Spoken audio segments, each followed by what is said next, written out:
UKLO 1 year masters. No IELTS required up to 5 years visa. High visa success rate. నమస్తే లావణ్య గారు. నమస్తే శ్వేత. లావణ్య గారు, మనం ఎప్పుడు చూసినా ఏదైనా ఒక పని మొదలు పెట్టాము అంటే ఆ పని జరిగేటప్పుడు వాళ్ళేమనుకుంటారు వీళ్ళేమనుకుంటారు అని చెప్పేసి ఆలోచిస్తూ ఉంటాం. కానీ మన కోసం మనం ఆలోచించేదానికంటే పక్క వాళ్ళ గురించి ఆలోచించేది చాలా ఎక్కువ. కానీ మన కోసం మనం బ్రతకడం ఎలా, మన కోసం సెల్ఫ్ లవ్ అనేది పెంచుకోవడం ఎలా అంటే వ్యాలిడేషన్ ఫ్రమ్ అదర్స్ అంటాం. ఇది మనం సైన్స్ టర్మినాలజీలో ఆల్వేస్ పక్క వాళ్ళని మెచ్చుకుంటే బాగుండు. మెచ్చుకోవడం కూడా అదే అనదర్ థింగ్. కానీ పక్క వాళ్ళు ఏమనుకుంటారనే భయం మీకు నాకు కూడా ఎక్కడో కొంచెమైనా ఉండి ఉంటుంది డెఫినెట్గా. పక్క వాళ్ళు ఏమనుకుంటారు, ఇలా మాట్లాడితే పక్క వాళ్ళు ఏమనుకుంటారు, ఇలా డ్రెస్ వేసుకుంటే పక్క వాళ్ళు ఏమనుకుంటారు. ఒక్క ఫర్మ్ బిలీఫ్ మనం అందరం నమ్మాల్సింది ఏంటంటే until unless you harm somebody, ఎవరికైనా మీరు ఫిజికల్గా మెంటల్గా అబ్యూజ్ చేసి కానీ లేదంటే హార్మ్ చేసి కానీ వాళ్ళ లైఫ్ తీసుకునే అంత తప్పు చేసేంత వరకు మీరు భయపడదు. అలా చేస్తున్నామా? Not at all.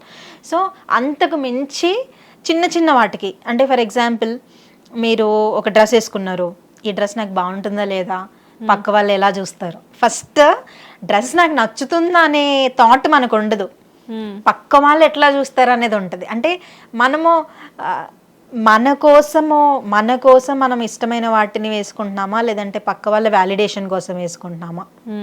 So career విషయానికి వస్తే ఎక్కువగా పేరెంట్స్ యంగ్స్టర్స్ని ఇంజనీరింగే చేయరా లేకపోతే ఏమనుకుంటారు మన చుట్టాలు, నాకు అర్థం కాదు. వాడికి నచ్చింది వాడు చేస్తాడు కానీ వాడికి వచ్చింది చేస్తాడు, నచ్చింది కూడా పక్కన పెడదాము. వాడికి మ్యాథ్స్ సరిగ్గా రాదు, వాడిని మెకానిక్స్ లేదంటే మ్యాథ్స్ ఉండే సబ్జెక్ట్ తీసుకొని పక్క వాళ్ళ కోసం ఇదే చేయాలి అని అంటే ఐదర్ వాడు డ్రాప్ అవుట్ అవుతారు లేదా సూసైడ్ అని చేసుకుంటారు. థర్డ్ అసలు దేనికి కాకుండా ఇంట్లో కూర్చుంటారు. లేదా మనం కూర్చోబెట్టి నాన్న నీకు ఓకే ఇది ఒకవేళ కష్టపడి నేర్చుకో అని చెప్పడంలో తప్పలేదు, కానీ ఇదే చేయని ఫోర్స్ చేసి ఆ చుట్టాలు ఏమనుకున్నా చుట్టాలు అందరు ఇంజనీర్లు నువ్వే ఇంజనీర్ అవ్వాలంటే అసలు అవ్వడు. కంపారిజన్స్ కూడా. ఇంకో విషయానికి వస్తే ఇప్పుడు చాలా జరిగే సూసైడ్స్లో కూడా ఎక్కువగా ఎక్స్టర్నల్ వ్యాలిడేషన్ చూస్ చేసుకొని, ఇప్పుడు మనం ఇందాక మాట్లాడుకున్నట్టు సిఏ అమ్మాయి అక్కడ నిజంగానే ఈ జాబ్ కాకపోతే ఇంకోటి వస్తుందనే మైండ్ సెట్ నిజంగా డెవలప్ చేసుకుని ఉంటే ఇప్పుడు తను ప్రాణంతో బ్రతికి ఉండేది. డెఫినెట్గా నా బాస్ ఏమంటారో ఈ జాబ్ తప్ప ఇది ఇంత మంచి కంపెనీ కదా. మీకు నిజంగా ఒకటి మీ పర్పస్ సర్వ్ చేయట్లేదు, మీరు అక్కడ సేఫ్గా లేరంటే వాక్ అవే. ఎందుకు మీరు అక్కడ మిమ్మల్ని ఎవరు చేయంతో కట్టేస్తున్నారా? ఒక మనిషికి నిజంగా చావైనా సరే లేదంటే వాళ్ళ బ్రతకాలైనా మనసులో నుంచి చెయ్యాలని లేకపోతే 100 మంది ఫోర్స్ చేసినా చేయరు. ఏ పనైనా మీరు తీసుకోండి. అమ్మాయి నిజంగా ఆ పూణే కంపెనీ కాకుండా సరే బ్రేక్ తీసుకుందామో, లేదా రైట్ వే ఆఫ్ థింకింగ్ అంటారు, సరైన సమయంలో సరైన నిర్ణయం తీసుకోవడం చాలా చాలా ఇంపార్టెంట్. సూసైడ్స్ కానీ కంపారిజన్స్ కానీ ఎక్స్టర్నల్ వ్యాలిడేషన్స్ కానీ ఇవన్నీ ఎందుకు జరుగుతున్నాయి అంటే మనం తీసుకోవాల్సిన డెసిషన్ రైట్ టైంలో తీసుకోవట్లేదు. ఇప్పుడు మన పేరెంట్స్ ఒక పిల్లవాడిని ఇంజనీరింగ్లో జాయిన్ చేసిన తర్వాత వాడు ఫెయిల్ అయిన తర్వాత వేరే కోర్సులో జాయిన్ చేస్తే అక్కడ టైము వేస్ట్ అయిపోయింది, వాడికి ఒక గిల్ట్ ఉంటుంది నేను ఒక ఫెయిలియర్నని. అదే ముందు అర్థం చేసుకొని రైట్ డెసిషనే తీసుకున్నారు కానీ టైం అయిపోయిన తర్వాత తీసుకున్నారు.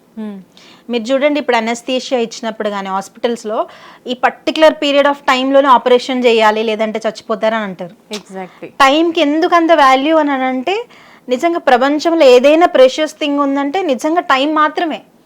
టైంని ఎంత కోటీశ్వరుడు అంబానీ కానీ బిల్ గేట్స్ కానీ ఎవ్వరూ కొనలేరు. సో ఆ రైట్ టైంలో రైట్ డెసిషన్ తీసుకున్నప్పుడే లైఫ్ అనేది సీదాగా సాఫీగా సాగడం అని జరుగుతుంది.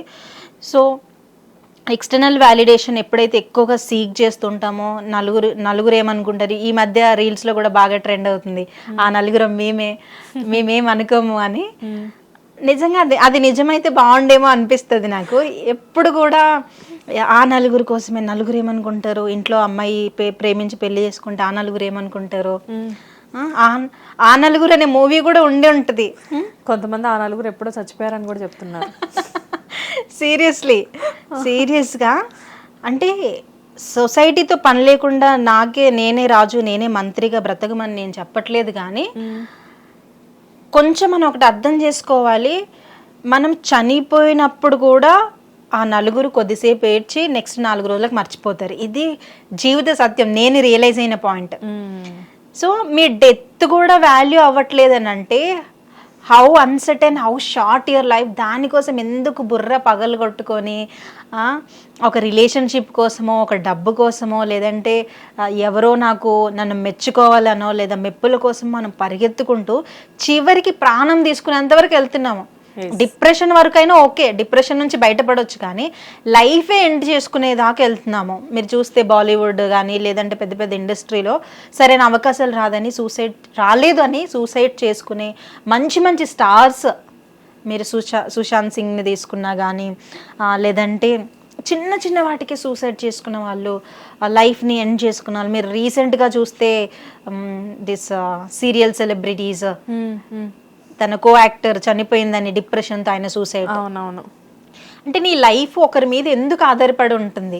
అంటే మనము ఎక్కువగా కొంతమందికి అడిక్ట్ అయినా, కొంతమంది మీద ఎక్కువ హోప్స్ పెంచేసుకున్నా వాళ్ళు లేకుండా బ్రతకలేము అన్నది ఒక పాయింట్. అయితే మనం ఏది చేసినా కానీ ప్రతి ఒక్కళ్ళు మనల్ని మెచ్చుకోవాలి, మనం అందరికీ ఫోకస్ అవ్వాలి అని చెప్పి ఆలోచించే వాళ్ళు చాలా ఎక్కువ మంది అని నా అభిప్రాయం. చాలా మంది, కొంతమందిని మనం అంటాం వాళ్ళు చాలా రాయి గుండె, ఎక్కువ ఏం పట్టించుకోరు, ఎమోషన్లెస్ అంటారు. కానీ నిజంగా ఎమోషన్లెస్ ఉంటేనే ఈ సొసైటీలో బ్రతకగలుగుతాం. హౌ ఎమోషన్లెస్ అంటే అసలు కైండ్నెస్ లేకుండా, ప్రేమ లేకుండా అని కాదు.